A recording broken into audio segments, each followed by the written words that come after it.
জীবনে প্রথমবার রাঙালু শাক খেয়ে আমাদের অবস্থা যে এরকম হবে সত্যিই কখনো ভাবতে পারিনি। প্রথমবার রাঙালু শাক ট্রাই করলাম, তাতেই এই অবস্থা।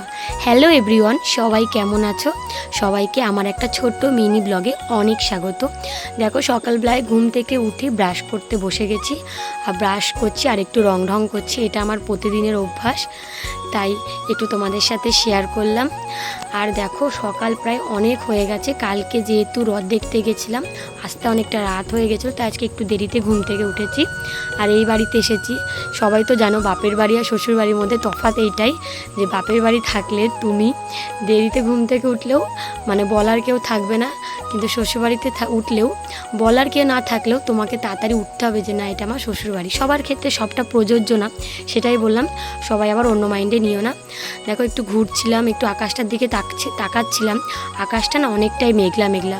এখন যেহেতু শ্রাবণ মাস, কোনো সময় রোদ, কোনো সময় বৃষ্টি, আবার কোনো সময় মেঘলা মেঘলা করছে, সেটাই একটু দেখছিলাম। আর এই দেখো, আমাদের বাড়িতে না গোলাপ গাছ আছে, আমি সেটা একটু চুলে দিয়ে একটু দেখছিলাম, মানে আমাকে কীরকম লাগছে। এটা আমার বলতে পারো একটা হ্যাবিট, কোনো ফুল দেখলেই চুলে দিয়ে দেখি কীরকম লাগে, সেটা একটু দেখছিলাম। আর পাশ থেকে আমার মা একটু কি মেরে বলছে, তুই কী করছিস রে? মা যেই দেখলো আমি ভিডিও করছি না, মা তমনি সরে গেল। আর এই হচ্ছে আমাদের গোলাপ গাছ। এখানে প্রচুর কুড়ি ফুটেছিল, আমার ছেলে না সব কুড়ি ছিঁড়ে ফেলে, একটা কুড়িও ও রাখতে চায় না, প্রচণ্ড দুষ্টুমি করে। আর এদিকে দেখো, আমি একটু সুতো পাকাতে বসেছিলাম। আমাদের বাড়িতে যেহেতু পালুম আছে, অনেকেই জানো, যারা শান্তিপুরে থাকে তারা তো এটা জানেই পালুম কি, আর যারা শান্তিপুরের বাইরে থাকে তারা তো জানো না।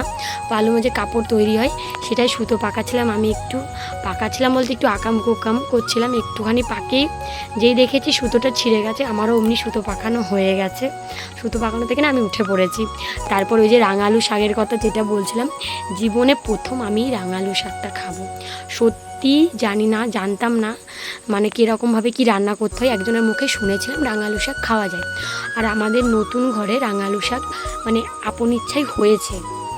মানে মা একটা রাঙালু ফেলেছিল, ওখান থেকে দেখছি গাছ বেরিয়েছে। তা মা বলছিল আমাকে, জানিস তো রাঙালু শাক খাওয়া যায়। বললাম তাহলে যখন খাওয়া যায় তাহলে একদিন রান্না করে দেখবো, ট্রাই করে কীরকম কী হয়। সেটাই আমি কাটছিলাম। আর এদিকে দেখো, আমার ছেলে কি বলবো, ঘুম থেকে উঠেই ও ব্রাশ করা বাদ দিয়ে পেয়ারা পাততে লেগে গেছে, আমার দাদারও। আর গাছে না প্রচুর পেয়ারা হয়েছে, আর পেয়ারাগুলো না একটুতেই পেকে যাচ্ছে, তাই জন্য ও ঘুম থেকে উঠে পেয়ারা পাততে লেগে গেছে। আর অনেক পেয়ারা পেরেছে, আর একটু একটু করে পেয়ারাগুলো না খাচ্ছেও। দেখো, প্রচুর পেয়ারা ভরেছে। ওই দেখো, দুটো পেয়ারা পেরেছে, অনেকগুলো পেয়ারা পেরেছে। আর তারপর আবার ওগুলোকে কামড়ে কামড়ে খাচ্ছে, আর সব পেয়ারায় পেকে হলুদ হয়ে গেছে। আর এই দেখো আমাদের রাঙালু গাছ, কেউ যদি না দেখে থাকো দেখে নাও। আর কেউ যদি রাঙালু শাক কোনোদিনও খেয়েও থাকো, প্লিজ একটু কমেন্ট করে জানিও রাঙালু শাক সত্যিই আদৌ খাওয়া যায় কি না, আর আমি কি খেয়ে কি সত্যিই ভুল করলাম। দেখো, অনেকটাই হয়েছে, আর এতগুলো গাছের ডাল আমি ছিঁড়েছি, মানে খাবার জন্য এতগুলো শাক আমি কেটেছি। শাকগুলো না সত্যি নরম। এই যে পুরোটা কাটা আমার কমপ্লিট। আজকে যেহেতু শাক রান্না হবে, তাই শাকটাকে কেটেছি, আর এখানে ওল দিয়ে মাছের ঝোল করব আমি। আর এই বাড়ি আসলে না আমি রান্না করি, কারণ কি বলো তো, আমার মা যেটা সত্যি অতটা ভালো রান্না করতে পারে না, তাই আমিই রান্না করি। এখানে রান্না করতে বসে গেছি। প্রথমে তো মাছটা ভাজতে দিয়ে দিয়েছি, মা যেহেতু মাছ এনেছে, মাছ দিয়ে যেহেতু আমি ঝোল করব। তারপর এখানে পটল ভাজছিলাম, অনেক দিন পটলগুলো ছিল, তাই মা বলে একটু ভেজে ফেলতে। আর এইখানে হচ্ছে সেই স্পেশাল আমার রাঙালু শাক রান্না।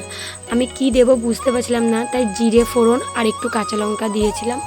জানি না কীরকম কি খেতে হবে, তাই সেই হিসাব করেই দিয়েছিলাম। আর এখানে দিয়েছি রাঙালু শাক। আর কি বলবো, আমার দাদা পাশ থেকে বলছে, রান্না করিস না কিন্তু ভালো হবে না, কেউ কিন্তু খেতে পাবে। তুই চুপ কর, আগে বানাই, তারপরে দেখিস কি হয় কি না হয়।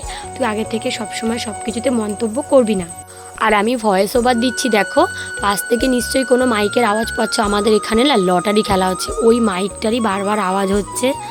আমি তাই ভাবছি যে বারবার কিন্তু ওই আওয়াজটা আসছে। আর এদিকে দেখো, আমার রাঙালু শাক প্রায় ভাজা হয়েই গেছে। কিন্তু কি বলবো, সত্যি আমি পরে হয়তো ভয়েস ওভারটা দিচ্ছি, বাট সত্যিই খেতে খুব ভালো হয়েছিল রাঙালু শাকটা।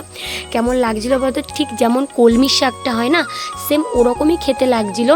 বাট কেউ যখন রান্না করবে, রাঙালু শাকে শুধু পাতাটা নেবে, আর কচি ডগাটা নেবে, একদম মাথার দিকে যে ডগাটা ওটা নেবে, নিচের ডগাগুলো নেবে না, কারণ ওগুলো না একটু ছিবড়া টাইপের লাগছিলো। তাছাড়া সবই ঠিকঠাক ছিল, পুরো সেম কলমির শাকের মতো। আর এদিকে দেখো, দেখো আমি তোমার আলু দিয়ে ওল দিয়ে মাছের ঝোল রান্না করতে বসিয়ে দিয়েছি। সো এই ছিল আজকের আমার ছোট্ট একটা লাইফস্টাইল। সো সবার কেমন লাগলো সবাই কমেন্ট করে জানিও। কারো যদি আমার লাইফস্টাইল ভালো লাগে, আমার ভিডিও ভালো লাগে, সবাই কমেন্ট করে জানিও। কেউ যদি ফেসবুক থেকে দেখে থাকো তাহলে অবশ্যই চ্যানেলটা ফলো করে দিও, আর কেউ যদি ইউটিউব থেকে দেখে থাকো তাহলে অবশ্যই সাবস্ক্রাইব করে দিও। ততক্ষণে সবাই ভালো থেকো, টাটা বাই।